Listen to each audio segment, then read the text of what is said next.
আসসালামু আলাইকুম প্রিয় দর্শক, আমি মুস্তাফিজুর রহমান। গ্রাফ পয়েন্ট স্কুলে আপনাদেরকে আবারও স্বাগতম। আজকে আমরা দেখব কিভাবে গিগ ইমেজ তৈরি করতে হয়। এই যে ফাইবার যে আমরা অ্যাকাউন্ট ক্রিয়েট করলাম, এই অ্যাকাউন্ট ক্রিয়েট করার পর আমাদের গিগ খুলতে হবে। তো গিগ খোলার জন্য আমাদের দরকার হচ্ছে কিছু ইমেজ। যে প্রত্যেকটা গিগের ভিতরে 3টা করে ইমেজ থাকে।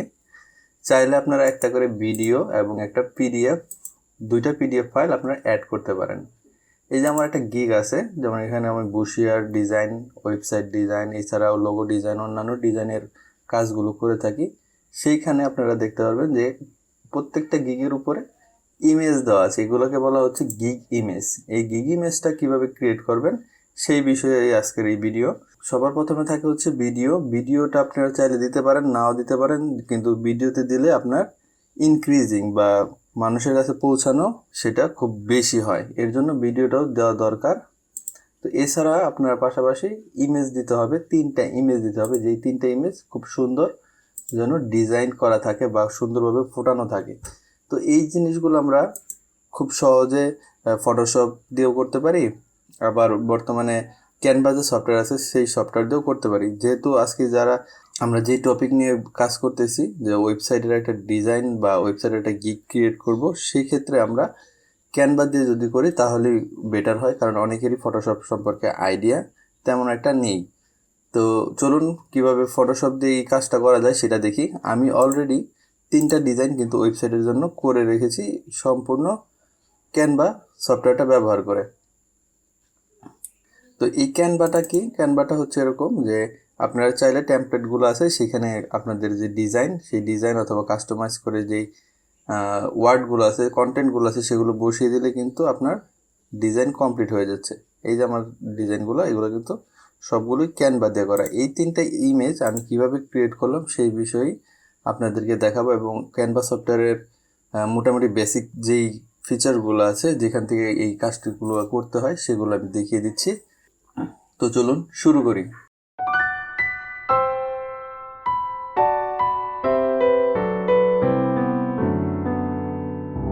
ওকে, ওয়েলকাম ব্যাক।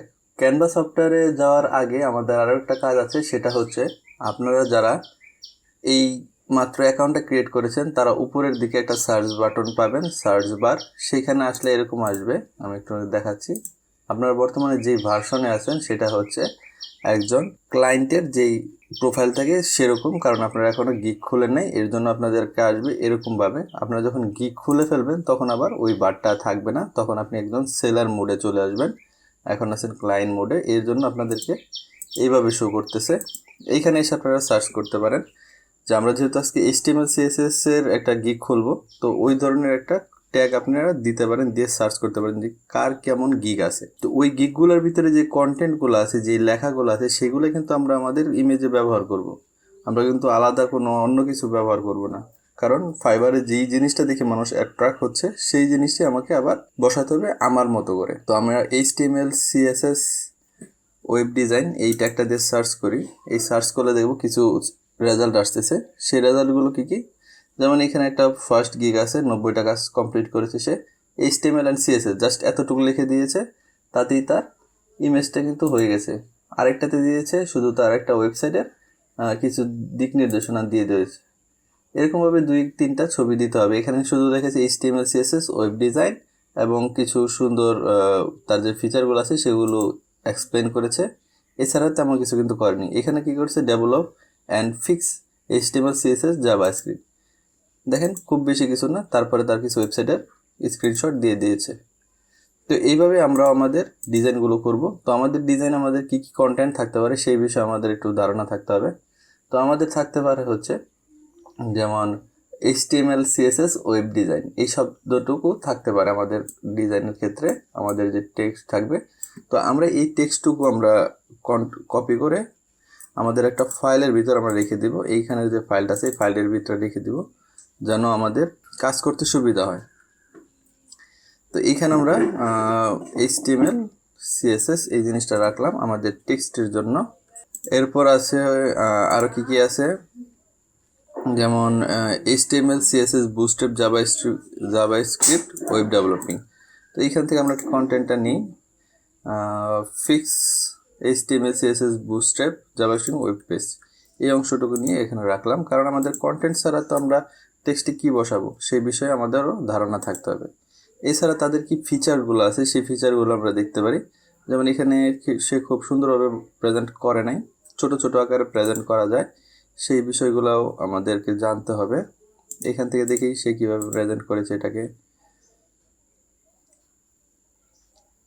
এখানেও মোটামুটি বড় করেই প্রেজেন্ট করেছে, আমাদের দরকার ছোট ছোট ছোট করে প্রেজেন্ট করেছে এমন লোকই দরকার।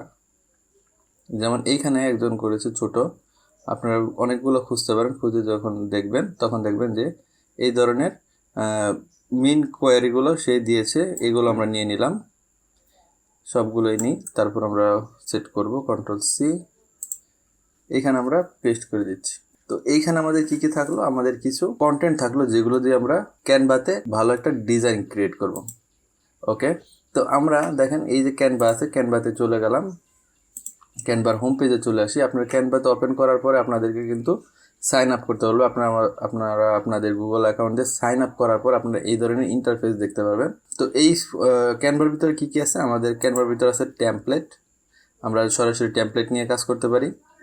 এখানে অনেকগুলো টেমপ্লেট আছে, সেখান থেকে আমরা কাজ করতে পারি, এবং অনেক ধরনের টেমপ্লেট আছে, social media template, marketing, custom prints, এছাড়াও কার্ড, ইনভাইটেশন, অনেক ধরনের টেমপ্লেট আছে, আমরা সবগুলো নিয়েই কাজ করতে পারি, আমাদের যেটা পছন্দ হয় সেটা।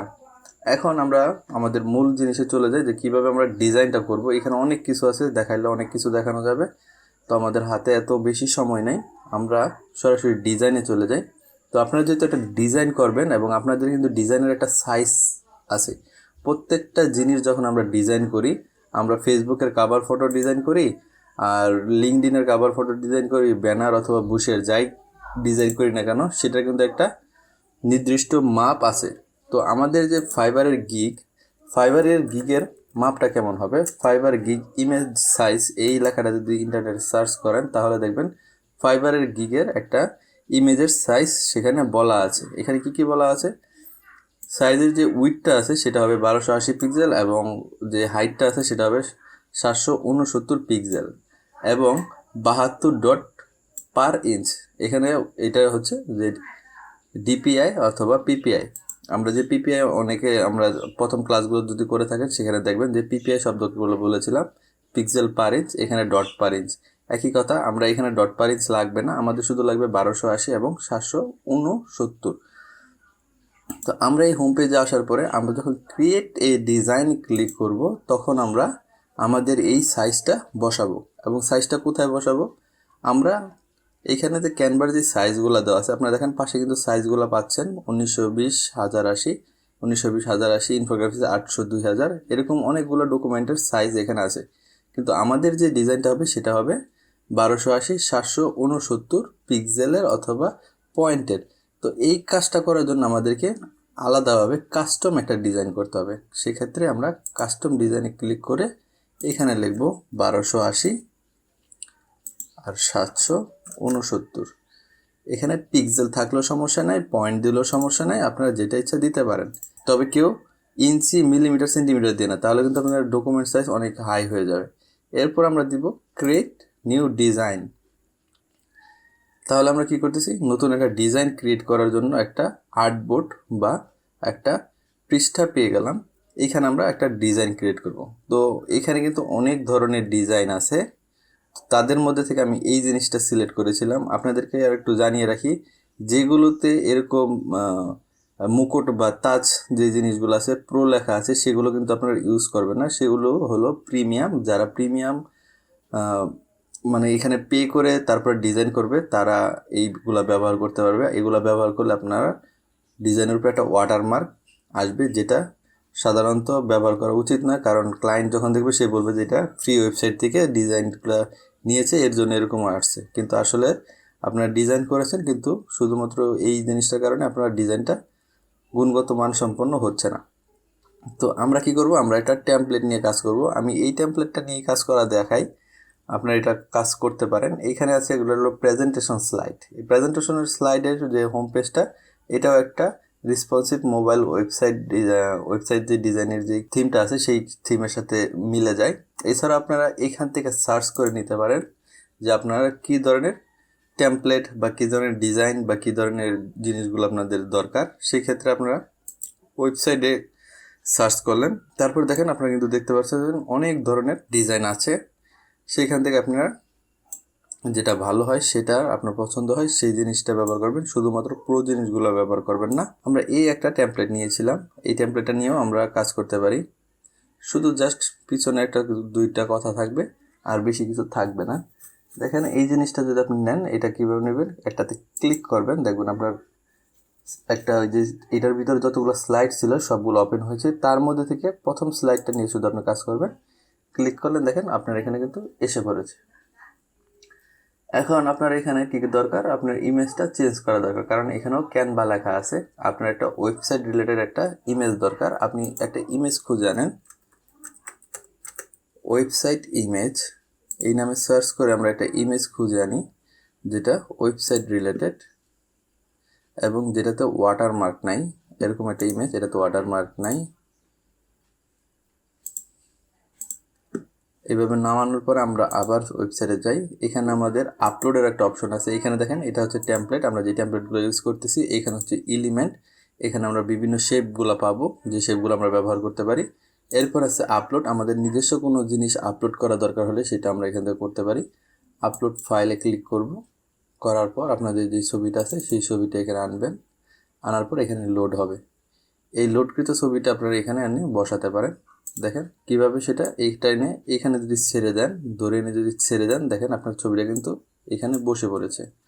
এখন আপনার ছবিটা কোনো কারণে এডিট করবেন, তখন ডাবল ক্লিক করে যদি এভাবে টান দেন, তখন আপনার ছবিটা সরাতে পারবেন। আর যদি ডাবল ক্লিক না করেন তাহলে কিন্তু পুরো শেপটাই মুভ হয়ে যাবে।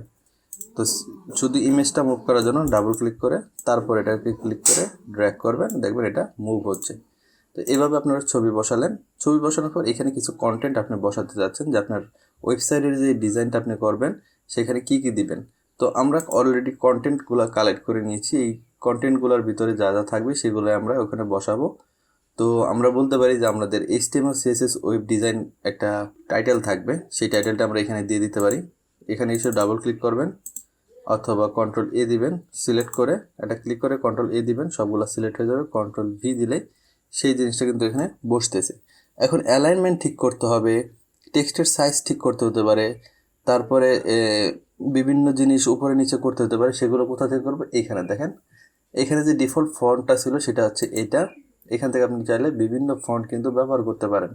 তো আমরা ডিফল্ট ফন্ট দিয়ে দেখতেছি যে ডিফল্ট ফন্টে এটাকে আমরা একটু বড় হাতের এবং সিএসএস পুরো শব্দটা CSS এই অংশটুকু বড় করে দিলাম। বড় করে দিয়ে আমরা এইটাকে রাখলাম। আমরা যদি এই ফন্টের যে সাইজটা আছে সেটাকে ছোট বা বড় করতে চাই, তাহলে এখান থেকে ক্লিক করলে ছোট বা বড় হয়ে যাবে।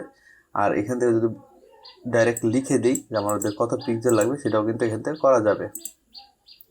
আচ্ছা, এরপর আসছিল ফন্টের কালার। আপনারা কি কালার দিবেন সেটাতে এখানে ক্লিক করলে অনেকগুলো কালার আছে, যেটা ইচ্ছা সেটা দিলেই এটা কিন্তু চেঞ্জ হয়ে যাবে। দেখেন যেটা দিচ্ছি সেটা কিন্তু চেঞ্জ হয়ে যাচ্ছে।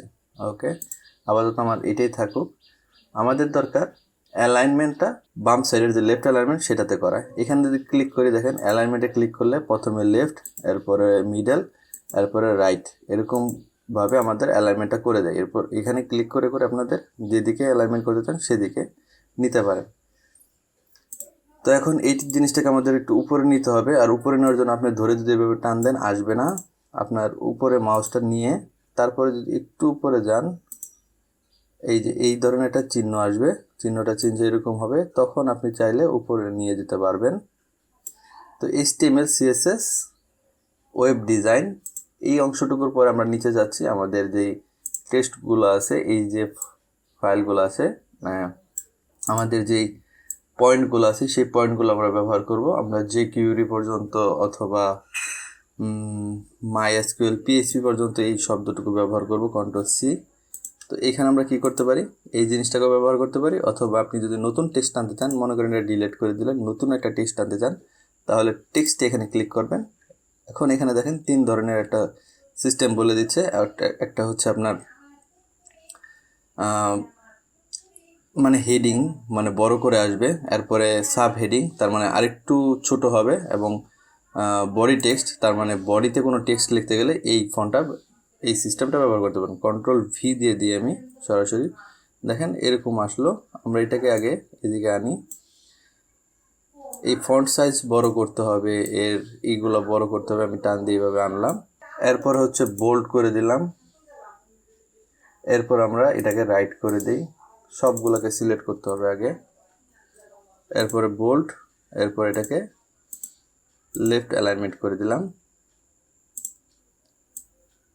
কালারটা একটু চেঞ্জ করে দিই, কালারটা আমরা ব্ল্যাক করে দিই, তাহলে আর একটু ভালো দেখা যাবে। এখন এগুলোকে আমরা আবার কি করতে পারি, লিস্ট আকারে প্রেজেন্ট করতে পারি। দেখেন ক্লিক করলাম, লিস্ট আকারে প্রেজেন্ট হয়ে গেল। তাহলে কিন্তু আমার মোটামুটি একটা গিগের ইমেজ কিন্তু হয়ে গেল। আপনাদের জন্য যে ডিজাইনটা আমরা করতে যাচ্ছিলাম বা যে জিনিসগুলো আমি বুঝিয়ে দিতে যাচ্ছিলাম সেটিগুলো কিন্তু এগুলা, যে কোথায় কোন ইমেজটা চেঞ্জ করবেন অথবা ব্যাকগ্রাউন্ডটা কিভাবে বসাবেন, এগুলো আপনারা যদি দেখেন তাহলে কিন্তু একটা ইমেজ ক্রিয়েট হয়ে গেলো। দেখেন এখন এই ইমেজটা যখন বানানো শেষ হলো তখন আপনারা এই জিনিসটাকে সেভ করবেন কিভাবে, যেন আমরা পরবর্তী আপলোড করতে পারি। এর জন্য উপরে যে শেয়ার বাটন আছে সেই শেয়ারে এসে আপনারা একটু নিচে স্ক্রল করবেন, ডাউনলোডে ক্লিক করার পর এখান থেকে সাজেস্ট করতেছে পিএনজি ফাইল, আপনি চাইলে জেপিজি, ঠিক আছে, পিডিএফ, প্রিন্ট এগুলো নিতে পারেন। আপনারা জেপিজি নেন, জেপিজি নেওয়ার পরে ডাউনলোড বাটনে ক্লিক করে আপনারা কোন পাতে নিয়ে রাখবেন সেটা কিন্তু সেভ হবে, সেই অনুযায়ী কিন্তু এটা সেভ হবে। এটা আমার ডাউনলোড ফোল্ডারে কিন্তু সেভ হয়ে গেল। আমরা যদি দেখি ডাউনলোড যে ফোল্ডার আছে দেখেন সেখানে কিন্তু আমার এই ছবিটা এখানে এসে পড়েছে। তো এখানে আমার মোট 5টা ইমেজ হয়ে গেল। এই যে 2টা ইমেজ, আগের আরও 3টা ইমেজ বানানো আছে, সব মিলে আমার 5টা ইমেজ হয়ে গেল। এখন আমরা যখন গিগ খুলতে যাব তখন আমরা দেখব যে এই 4-5টা ইমেজ কিভাবে আমরা এই আমাদের গিগের ভিতর সুন্দর করে প্রেজেন্ট করব। তার আগে বলে নিই, এই যে ইমেজগুলো আমরা বানালাম এই ইমেজগুলোকে আমরা এসইও করতে হবে। এই এসইও করার সহজ নিয়মটা আমরা গিগ বানানোর দিনই দেখব, কারণ গিগ বানানোর সময় আমরা অনেকগুলো ডাটা কালেক্ট করব। এই ডাটাগুলো আমাদের এই গিগের ইমেজের ভিতরে বসাতে হবে। তো নেক্সট ক্লাসটা আপনারা দেখেন, আশা করি আপনাদের ফাইবারের সমস্ত সমস্যার সমাধান আমার এই চ্যানেল থেকে আপনারা পেয়ে যাবেন। সবাই ভালো থাকেন, সুস্থ থাকেন, আমার চ্যানেলটাকে সাবস্ক্রাইব করে রাখেন। আল্লাহ হাফেজ।